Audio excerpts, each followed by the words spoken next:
નમસ્કાર, હું છું વિક્રમ વકીલ અને આપ જોઈ રહ્યા છો હોટલાઇન ન્યૂઝ. દિલ્હી વિધાનસભાની ચૂંટણી ગઈકાલે પૂરી થઈ અને એના એક્ઝિટ પોલના રિઝલ્ટ આવ્યા છે. એ પ્રમાણે જોતા લાગે છે કે ભાજપની જીત થશે અને કદાચ સરકાર બનાવશે. આ એક્ઝિટ પોલમાં મોટાભાગના એક્ઝિટ પોલે ભાજપને વધુ બેઠકો આપી છે, એટલે કે 35 થી લઈને 38, 37, 40 સુધીની બેઠકો કેટલાક એક્ઝિટ પોલમાં આવી છે. બીજી તરફ આમ આદમી પાર્ટી પણ લગોલગ જ છે એક્ઝિટ પોલ પ્રમાણે, ખાસ પાછળ નથી, અને કોંગ્રેસનો તો લગભગ સફાયો થઈ જશે એવું પ્રેડિક્શન છે. આ એક્ઝિટ પોલ બાબતે આજે આપણી સાથે ચર્ચા કરશે જાણીતા પત્રકાર હિમાંશુભાઈ ભટ્ટ. હિમાંશુભાઈ, આપનું સ્વાગત છે.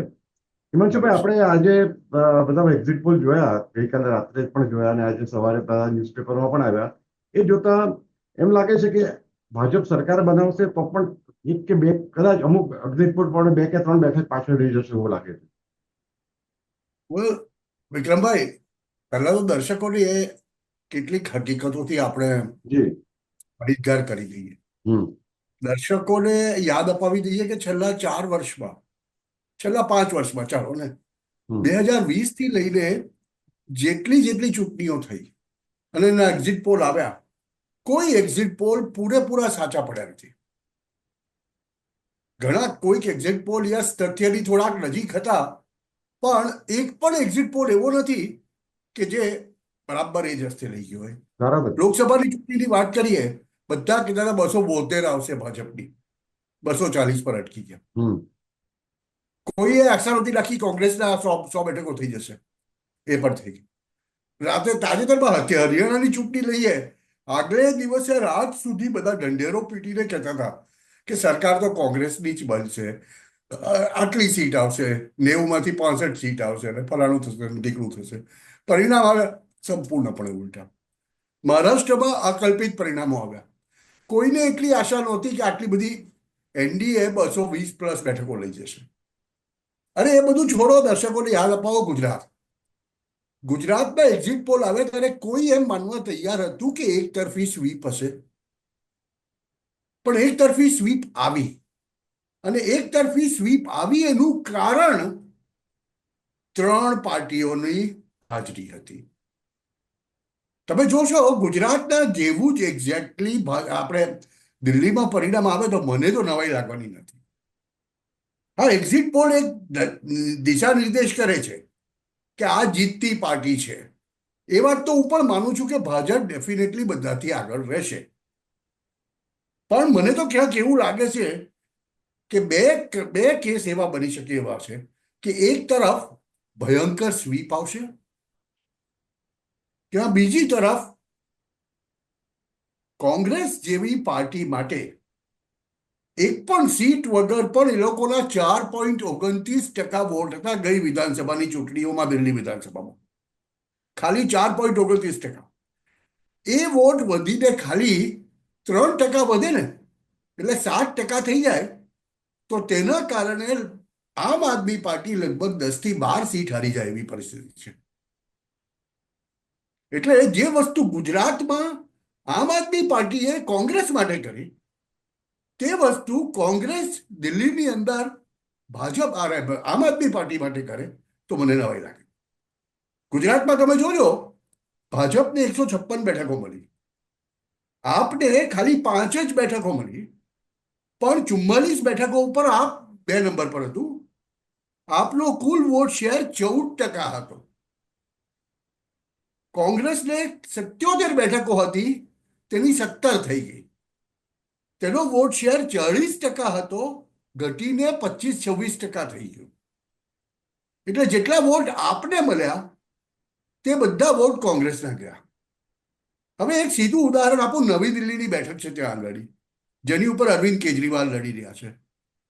અરવિંદ કેજરીવાલની સામે સાહેબસિંહ વર્માના દીકરા છે પ્રવેશ શર્મા, અને બીજી તરફ શીલા દીક્ષિતના દીકરા છે સંદીપ દીક્ષિત કોંગ્રેસમાંથી. હવે માની લો કે સંદીપ દીક્ષિત પણ બહુ મોટું નામ છે, શીલા દીક્ષિત બહુ મોટું નામ છે, અને એક વિધાનસભા બેઠક પર સંદીપ દીક્ષિત જેવી વ્યક્તિ ઉભેલી હોય એને 10,000 વોટ ન મળે તો જ નવાઈ લાગવી જોઈએ. અને જો સંદીપ દીક્ષિતને 8 થી 10,000 વોટ મળ્યા તો ચોક્કસપણે અરવિંદ કેજરીવાલ હારી જાય. એટલે આવી સ્થિતિ દિલ્હીની અંદર બહુ બધી બેઠકો પર છે. હિમાંશુભાઈ, કે તમે બેઠક આજે થઈ. અરવિંદ કેજરીવાલની બેઠકની વાત કરી, બહુ ઇન્ટરેસ્ટિંગ તમે કહ્યું. એમાં એવું પણ કારણ કે તમે જે કહ્યું કે શીલા દીક્ષિતના પુત્રતાથી લડી રહ્યા છે, અને બીજી એક વસ્તુ મને લાગે છે, કારણ કે હું દિલ્હીની સ્થાનિક યુટ્યુબ ચેનલો ઘણી બધી મેં જોઈ છેલ્લા 24 કલાકમાં. એમાં એક વસ્તુ કોમન આવી: મતદારો સામાન્ય ઝૂંપડપટ્ટીના હોય, મધ્યમ વર્ગના હોય કે ઉચ્ચ મધ્યમ વર્ગના હોય. તો એમની પાસે જયારે પત્રકાર માઇક લઈને જાય છે અને પૂછે છે, તો બધાએ ટોટલી અરવિંદ કેજરીવાલથી નારાજગી દર્શાવી છે કે એને ઠગ્યા છે લોકોને, અને બધું જૂઠું જૂઠું પાણીની સમસ્યાઓનો એમની એમ જ જે પહેલા હતી, વીજળી બિલો આવી ગયા છે મોટા મોટા. હા, જે લોકો પહેલેથી એન્ટી બીજેપી છે, એ કદાચ હવે ભાજપને મત નહીં આપે, પણ આપની જગ્યાએ કોંગ્રેસને મત આપે એવી પૂરી શક્યતા છે. એટલે હવે એટલે એક શક્યતા છે. જી. દિલ્હીમાં એવું છે સાહેબ, વિક્રમભાઈ, તમને બહુ સાચું કહી દઉં. હું દિલ્હી વારંવાર જતો હોઉં છું કામને, અને દિલ્હીમાં બહુ સ્પષ્ટપણે દેખાય છે કે છેલ્લા 12 વર્ષની અંદર જે દિવસથી અરવિંદ કેજરીવાલની રાજકારણમાં એન્ટ્રી થઈ, તે દિવસથી આ ગઈકાલે ચૂંટણી પછી ત્યાં સુધી અરવિંદ કેજરીવાલ એક એવું ફેક્ટર છે જેને કોઈ પણ દિલ્હીવાસી અવગણી શક્યો નથી. ગમે કે ના ગમે, એને અરવિંદ કેજરીવાલનું થોબડું સામે સામે રાખવું પડ્યું છે. હવે એમાં તમે જે કહ્યું ને કે અરવિંદ કેજરીવાલને શરૂઆતમાં લોકોએ વોટ આપ્યો. કેમ? તો કે ભાઈ આ જુદું રાજકારણ કરે છે, આ ભ્રષ્ટાચાર ખતમ કરી દેશે, આ આમ ખતમ કરી દેશે. 10 વર્ષ ચાલ્યું, લોકોનો જે હનીમૂન પીરિયડ હોય એ મોહભંગ થઈ ગયો. હવે સ્થિતિ એ આવી ગઈ છે, તિહાર જેલમાંથી બહાર આવ્યા પછી અરવિંદ કેજરીવાલ માટે મોઢું છુપાવવું ભારે પડી ગયું છે. આમ આદમી પાર્ટી માટે અરવિંદ કેજરીવાલ એ લાયબિલિટી બની ગયા છે. પહેલા એક વખત એવો હતો કે જ્યારે આમ આદમી પાર્ટી એટલે અરવિંદ કેજરીવાલ, અરવિંદ કેજરીવાલના ચહેરા ઉપરના નામ પર જ વોટ મળતા હતા. હવે એ સ્થિતિ આવી ગઈ કે અરવિંદ કેજરીવાલનું નામ લો તો તમને વોટ ના મળે. કેમ કે તમે જેમ કહ્યું તેમ કે ભાઈ અરવિંદ કેજરીવાલથી તો કઈ નહીં થયું, તો છેવટે એમ કહી દીધું યમુનાના પાણીમાં ઝેર નાખ્યું છે, રસ્તાઓ ઉબડ ખાબડ છે, દિલ્હી જળ બોર્ડનો ગોટાળો છે આવડો મોટો, લોકોના ઘરમાં એક પર એક બોટલ ફ્રી આપીને લોકોને દારૂ પીતા કરી દીધા છે. એટલે શરાબ ગોટાળાની વાત કરી, શીશ મહેલ બંધાવ્યું છે. એટલે આ બધી સ્થિતિને કારણે અરવિંદ કેજરીવાલ માટે, એટલે આમ આદમી પાર્ટી માટે, આજે ગઈકાલે તો મેં જોયું કે સતત અમે તો આની ચર્ચા કરતા હતા, અને જ્યારે જ્યારે આમ આદમી પાર્ટીના પ્રવક્તા તમને મળે, આમ આદમી પાર્ટીના ઓફિશિયલ સ્પોક્સમેન પહેલાના વખતમાં તો એટલા બધા આક્રમકતાથી બોલતા, જાણે એ લોકો શું ખાઈ જવાના હોય તમને. અને ગઈકાલે એમની જે સ્થિતિ હતી, એટલે ગઈકાલે એ જે બોલતા હતા, બોલી નહોતા શકતા. જ્યારે સીધો સવાલ એમ પૂછાયો કે અરવિંદ કેજરીવાલ સિવાય તમારા કયા નેતાના નામે વોટ મળે ભાઈ? શું આતિશી એના નામે કાલકાજીની બેઠક જીતશે? જીતે જાય એવું નથી. તેમાં એ જ સ્થિતિ છે કે એક બાજુ પેલા રમેશ ખંડુરી છે, બીજી બાજુ અલકા લાંબા ઉભેલી છે. હવે અલકા લાંબાને 6-8 હજાર વોટ મળ્યા એટલે આતિશીની વાર્તા પૂરી થઈ ગઈ. એક્ઝેક્ટલી આ વસ્તુ બની રહી છે. એટલે મને તો કોઈ દવાઈ લાગશે નહીં કે આ એક્ઝિટ પોલ પણ ખોટા પડે, પણ ખોટા એ રીતે પડે કે જે ચલો એક તરફી સ્વીપ આવશે. જોજો તમે કઈ કેવું દેખાય રહ્યું છે. જી. તમને અને એક તમને તમારી દ્રષ્ટિએ હિમાંશુભાઈ, આને કારણે કોંગ્રેસને ફાયદો થશે વધારે, કે કોઈ એમાં ન્યુટ્રલ રહેશે? કોંગ્રેસને કંઈક એની બેઠકની વધારામાં કોઈ ફેર નહીં પડે એમ? જો કોંગ્રેસને તો છેલ્લી 2 વિધાનસભામાં એક પણ સીટ મળી નથી. જી. કોંગ્રેસ તો 0 પર જ રહ્યું છે. એટલે એકાદ 2 બેઠકો પણ આવી જાય તો એ લોકો માટે તો નવાઈ છે. પણ ત્યાં આગળ છે ને, એક વસ્તુ લોકોને કહી દઉં, ઘણાને ખબર નથી ત્યાંની ડેમોગ્રાફીની. દિલ્હીની અંદર નોર્થ વેસ્ટ કહેવાય તે વિસ્તારમાં 5 મુસ્લિમ પ્રાધાન્યવાળી બેઠકો છે, મુસ્લિમ બહુમતીવાળી. હવે ત્યાં આગળ એઆઈએમઆઈએમ, અસદુદ્દીન ઓવૈસીની પાર્ટી બહુ જોરદાર ચૂંટણી લડી રહી છે. આપ પણ છે, કોંગ્રેસ પણ છે, અને એઆઈએમઆઈએમ પણ છે. એટલે કોંગ્રેસનો વોટ જ્યાં જ્યાં કુલ 55-60% એક વિધાનસભા બેઠકના 60% મતો મુસ્લિમ છે, ત્યાં ત્રણ ઉમેદવારો એવા ઉભેલા છે કે જે મુસ્લિમોના વોટ માંગે છે. એટલે એવી બેઠકો બી આ ત્રણ ઝઘડતા રહે અને ભાજપ વાળો લઈ જાય તો મને કોઈ નવાઈ લાગે. શક્યતા બહુ ઓછી છે, પણ આવું પણ થઈ શકે છે. પણ એટલે એ કોંગ્રેસનું ખાતું ખુલે કે ના ખુલે એ મહત્વનું નથી. કોંગ્રેસનો વોટ શેર 4.29% વધીને 60% થાય એટલે સમજી લેવાનું, ભલે એ લોકોની સીટ એક કે ના આવે, પણ એમણે 8 થી 10 બેઠકો ઉપર આમ આદમી પાર્ટીને ડેમેજ કર્યું. એવી જ રીતે AIMIM ત્યાં આગળ ડેફિનેટલી ખાતું ખોલશે. ઓખલા જેવી સીટ ઉપર AIMIM નો ઉમેદવાર નામચીન છે, તાહિર હુસેન કરી જીતી જાય, મને નવાઈ નહીં લાગે. એટલે એ વસ્તુ બની શકે. એક વાત હિમાંશુભાઈ બીજી એક જોવા મળી, જે આ પત્રકારો જ્યાં ઝુંપડપટ્ટીમાં જે રિપોર્ટિંગ માટે ગયા કેમેરામેનની સાથે, અને જે એમણે દ્રશ્યો બતાવ્યા કે એટલી બધી ખરાબ હાલતમાં લોકો રહે છે ત્યાં, ગરીબો. અને આ જે મોટી મોટી વાતો કરે છે કે ભાઈ અમે આટલી 200 યુનિટ વીજળી મફત આપીએ છીએ, નળમાં ચોખ્ખું પાણી આવે છે, રસ્તા ચોખ્ખા છે, એકદમ નર્ક જેવી હાલતમાં દિલ્હીની ઝુંપડપટ્ટીમાં લોકો રહે છે. એટલે આ જે એની વોટ બેંક હતી આમ આદમી પાર્ટીની, એ પણ હવે એમની સાથે નથી રહી એવું ચોખ્ખું દેખાઈ રહ્યું છે હમણાં તો. કારણ કે આમાં બે ફેક્ટર કામ કર્યા છે મિત્ર. સેમ રીતે આપણે મુસ્લિમ મતદારોની વાત કરીએ તો મુસ્લિમ મતદારો પાસે જો ઓવેસીની પાર્ટી જેવો બીજો ઓપ્શન હશે તો ચોક્કસ એમને જ પ્રિફર કરશે. બે વસ્તુઓમાં થઈ છે. જો તમે આપણે મહાનગર મુંબઈની ઝુંપડપટ્ટીઓ તો જોઈએ જ છે, ધારાવી અને 5 સ્ટાર ઝુંપડપટ્ટી કહેવાય ઘણી વાર. ધારાવીના અમુક વિસ્તાર એટલે 5 સ્ટાર ઝુંપડપટ્ટી. દિલ્હીમાં એવું કશું નથી હો. એનું કારણ છે કે દિલ્હીની જે ઝોપડપટ્ટીઓ વસી છે ને, એમાંના 50% લોકો તો ભારતમાં ઇમ્પોર્ટેડ લોકો છે.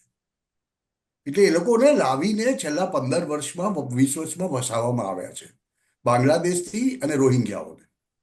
અને એની સાથે સાથે દિલ્હીમાં મજૂરી કરીને રોટલો રળવા માટે આવેલા પૂર્વાંચલીઓ અને બિહારીઓ છે. એટલે ત્યાંનું જે કોન્ફિગરેશન જુઓ ને તમે, અને ડેમોગ્રાફી જુઓ તો તમને ખ્યાલ આવી જાય. અને ત્યાં આગળ કોઈ પણ બુનિયાદી સુવિધાઓ નથી. હવે અરવિંદ કેજરીવાલની આમ આદમી પાર્ટી બૂમાબૂમ કરતી હતી કે અમે વર્લ્ડ ક્લાસ મોલ્લા ક્લિનિક બનાવ્યા અને ફલાણું કર્યું ને ઢીકણું કર્યું. સાહેબ, તમે 2 મોલ્લા ક્લિનિકને જઈને ફિલ્મ કરો તમને ખબર પડી જાય. એક ટેબલ હોય, એક ખુરશી હોય, એનાથી આગળ કશું દેખાય નહીં. ડોક્ટર હાજર જ નથી હોતા. ડોક્ટર તો હોય નહીં. જેમ આજે કહે છે સ્કૂલો બનાવી, પણ જે ઘણા બધા ત્યાંના સ્થાનિક લોકો કહે છે સ્કૂલો બની છે પણ સ્કૂલમાં શિક્ષકો જ નથી, બાળકો કેવી રીતે ભણશે? અરે સાહેબ, સ્કૂલોની વાત કરો, હું એવી ગેરંટી આપી શકું કે આજની તારીખમાં કોઈ પણ જાતની નોટિસ વગર તમે સુરત નગર પ્રાથમિક શિક્ષણ સમિતિની કોઈ પણ શાળામાં જઈને ફિલ્મ કરો અને દિલ્હીની કોઈ પણ સ્કૂલમાં જઈને ફિલ્મ, અને પછી કોઈ બી અજાણ્યા માણસને બતાવો તો તે સુરતની પ્રાથમિક શાળાને કહેશે કે આ વધારે સારી છે ઇન્ફ્રાસ્ટ્રક્ચરની દ્રષ્ટિએ. અને હિમાંશુભાઈ બીજી એક મજાની વાત એ છે કે 2-2.5 વર્ષ પહેલા આજ દિલ્હીની સ્કૂલો માટે ન્યુયોર્ક ટાઈમ્સમાં એવો વખાણ કરતો એનો આખો રિપોર્ટ છપાયેલો. મનીષ સિસોદિયા ના શિક્ષણ મંત્રી હતા અને એને આખું જાણે કે વિશ્વની શ્રેષ્ઠ સ્કૂલો દિલ્હીની સ્કૂલો છે, એ મતલબનું પેઇડ, નેચરલી પેઇડ જ આર્ટિકલ હશે. નહીં તો આ રીતે કંઈક ન્યુયોર્ક ટાઈમ્સ જેવું અમેરિકાનો અખબાર શું કામ આવી રદ્દી સ્કૂલોને વખાણ કરે? નહીં, આ છે ને ન્યુયોર્ક ટાઈમ્સ પણ થોડાક લેફ્ટિસ્ટ પત્રકારો છે, લેફ્ટિસ્ટ લિબ્રાન્ડો પત્રકારો છે. અને આ આખી એક લાઈન ચાલી આવે છે ભારતની અંદર પણ રિજીમ ચેન્જ માટે. એટલે તો અરવિંદ કેજરીવાલને ઊભા કરાયા હતા. પહેલા 2008માં મેક્સેસે એવોર્ડ અપાયો અને ત્યાર પછી આ ઇન્ડિયા અગેન્સ્ટ કરપ્શનનું પ્લેટફોર્મ ઊભું કરીને એને એ પ્લેટફોર્મને ક્રેડિબિલિટી આપવા માટે તમે એક સારા માણસને લાવીને બેસાડી દીધા અને એમને ઊભા કરાયા હતા. એટલે એમાં તો કઈ મોટી વાત નથી કે આ ઘણા બધા એવા પત્રકારો છે જેના નામ આપીશું. આ ધ્રુવ રાઠી જેવો, ધ્રુવ તટ્ટી, જર્મન શેફર્ડ, એ કોણ હતો? આમ આદમી પાર્ટીનો એક કાર્યકર હતો સાહેબ, જર્મની ભાગી ગયો એ પહેલા. હવે એમની પાસેથી તમે આવી તો આશા રાખી જ શકો ને કે ગ્રહણ જાણે એ લોકો આવા એકાદ 2 આર્ટિકલ બનાવી આપે. તમે કહ્યું એ રીતે આપણે પરમ દિવસે જયારે હવે રિઝલ્ટ છે ત્યારે આપણે, તમે કહ્યું એ પણ બની શકે કે ભાજપ આઉટરાઇટ ખૂબ બહોળી બહુમતીથી જીતે અને ક્યાં પછી કોંગ્રેસ થોડું એની સંખ્યામાં વધારો કરે તો આમ આદમી પાર્ટીનો સફાયો થઈ જાય, એ પણ બની શકે. જોઈએ આપણે 8 તારીખે ફરીથી પાછા ભેગા થઈશું. આ છે ને સાહેબ, દિલ્હીની પ્રજાને માટે પરીક્ષા છે કે એ લોકોને કેવો શાસન જોઈએ છે. ચોક્કસ હવે ચોક્કસ. ત્રીજી દિલ્હીની પ્રજા જો અરવિંદ કેજરીવાલને ચૂંટવાની હોય તો સમજી જવાનું હા, એ શક્યતા કે ઓછી લાગે છે, દિલ્હીની પણ આપણે પાછા 8મી તારીખે ભેગા થઈશું તારા વિશે આપણે ફોલોઅપ ચર્ચા કરીશું. થેન્ક યુ વેરી મચ હિમાંશુભાઈ. આવા પ્રકારના વિડીયો તમને જોવા ગમતા હોય તો હોટલાઇન ન્યૂઝ ચેનલને લાઇક, શેર અને સબસ્ક્રાઇબ કરો.